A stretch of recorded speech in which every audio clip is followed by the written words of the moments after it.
Good morning, everyone. What's going on? And we didn't get the update out yesterday because I was too busy stuck in traffic. But I figured I'd do a quick webinar this morning, a quick web view, and I don't even know what my picture looks like, but I'm actually showing you what I look like at 3 o'clock in the morning. In the meantime, yesterday was a really wild and crazy day. We had markets going in bonkers from up, down, up big to down big, and we just take a quick view of the Dow. Let's look at an intraday picture here.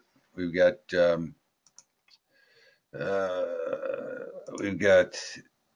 market that was up big, then broke big, and then rallied all the way back up again. And again, may set another new record. As you can see, here was the opening of yesterday.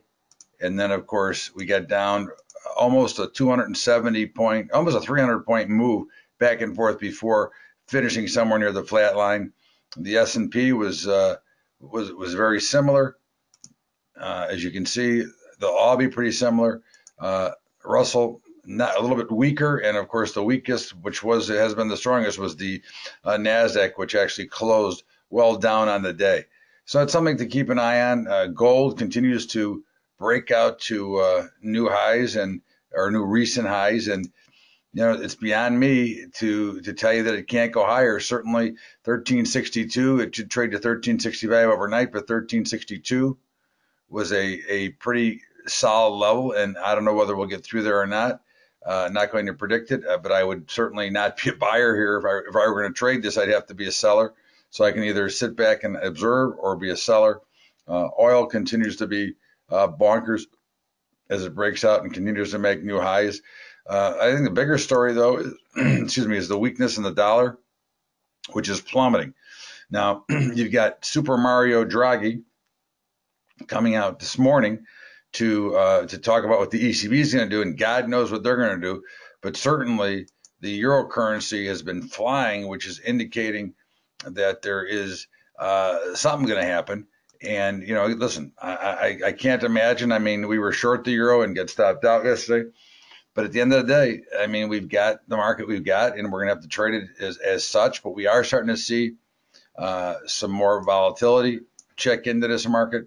The VIX, although a little lower this morning, has been on a nice steady uptrend and maintaining. So I think things look, from a volatility standpoint and a trading opportunity, things look pretty good. I think when you look at the grain markets, corn had a nice little pop yesterday. Even soybeans joined the crowd. Now soybeans are above that 985 level, which is what we've been watching. And if it can hold here, then it looks like it can go higher. Wheat had a big monster move, and right up to the top end of the channel once again. So we like wheat, we like corn, not necessarily at this price right now, but would look to be a buyer of dips. Soybeans, if they can hold 985, we'd be a buyer. And the cattle markets, moderately, sharply unchanged. As we look back and see the action from yesterday, of course, the fats are on a roll. I would think that fat cattle is probably a sale right here. I mean, again, I don't see it going much higher, and I do like it longer term, but in the short term here, I think it's a sale. And of course, hogs, are kind of in this, again, tight consolidation range once again. So, overall, the big picture is the same as always. It's, that we can't tell the markets what to do. We've got to see how and what they trade from here and what direction they're going to head into. But we would think that the volatility is a sign that things may be starting to give in a little bit. I think the other thing you look at is the Bitcoin futures. They're really just in a big consolidation pattern. You can listen to the pundits talk their crap all you want, but at the end, they're really just consolidating and getting ready to make another move. So we've got Draghi today, we've got GDP tomorrow, and there's not a heck of a lot to think about here right now. So we'll continue to stay on the observation deck. It does look like the markets are getting ready to make another move, and based on the volatility, I would think it'd be lower. I think you want to watch gold and the dollar because the dollar is being suppressed because of the Fed trying to keep interest rates low. And of course, if you take a look at the bond market, it's been just getting crippled, which is driving rates higher. Lower bond prices equal higher rates. And of course, the Fed can't take that. They need to get it down. So their only tool now is to punish the dollar. So that'll do it for today's update. Sorry it's late, but in the meantime, don't forget about highschoolinvesting.com and go to patreon.com, patreon.com/Bubba Trading. You can help us out, and if you do donate to that, we will give you one free week of the futures advisory.